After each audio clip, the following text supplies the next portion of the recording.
Secrecy was so tight that all 7 primary participants were cautioned to use only first names to prevent servants from learning their identities.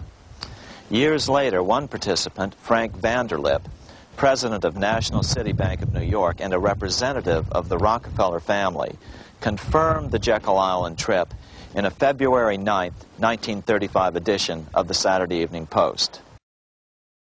The participants came here to figure out how to solve their major problem, how to bring back a privately owned central bank. All the participants knew that these problems could be hammered out into a workable solution. But perhaps their biggest problem was a public relations problem, the name of the new bank. That discussion took place right here in this room, one of the many conference rooms in this sprawling hotel, today known as the Jekyll Island Club Hotel. Aldrich believed that the word bank should not even appear in the name. Warburg wanted to call the legislation the National Reserve Bill or the Federal Reserve Bill. The idea here was to give the impression that the purpose of the new central bank was to stop bank runs, but also to conceal its monopoly character. After 9 days at Jekyll Island, the group dispersed. The new central bank would be very similar to the old Bank of the United States. It would be given a monopoly over U.S. currency and create that money out of nothing. Like the pharaohs of ancient Egypt who built their empire with the help of a grand vizier, Queen Elizabeth II also has a grand vizier, serves as her most trusted advisor. His name is Lord Evelyn Rothschild, and he is the second wealthiest and most powerful person on earth.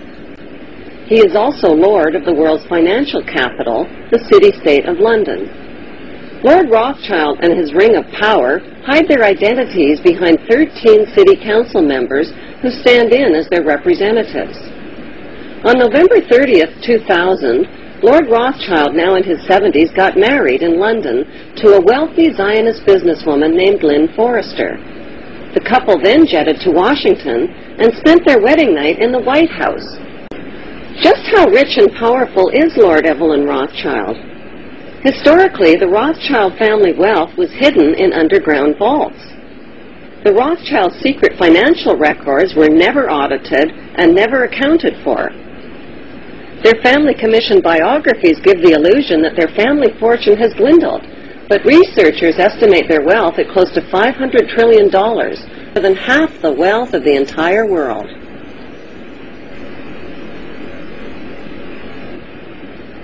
Besides their many castles, palace mansions, wineries, racehorses, and exotic resorts, the Rothschilds bought Reuters in the 1800s. Reuters then bought the Associated Press, which selects and delivers the same news stories to the entire world, day after day. They have controlling interest in 3 major television networks and easily avoid media attention since they own it.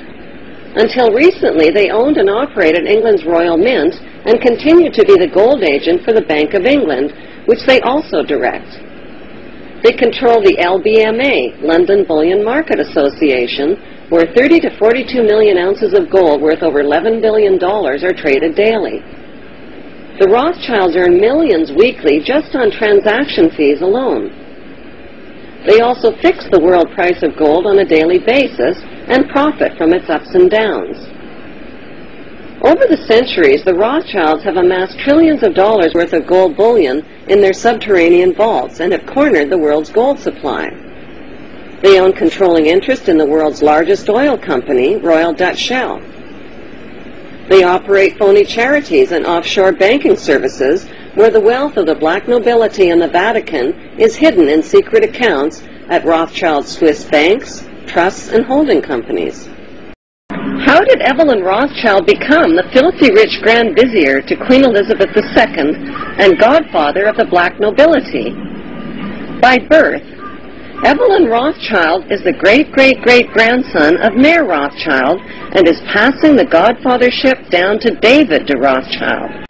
Although Evelyn Rothschild looks like a harmless gray-haired old man, make no mistake about it, Rothschild and his ancestors have handpicked presidents, crashed stock markets, bankrupted nations, orchestrated wars, and sponsored the mass murder and impoverishment of millions. The wealth hoarded by this one family alone could feed, clothe, and shelter every human being on earth.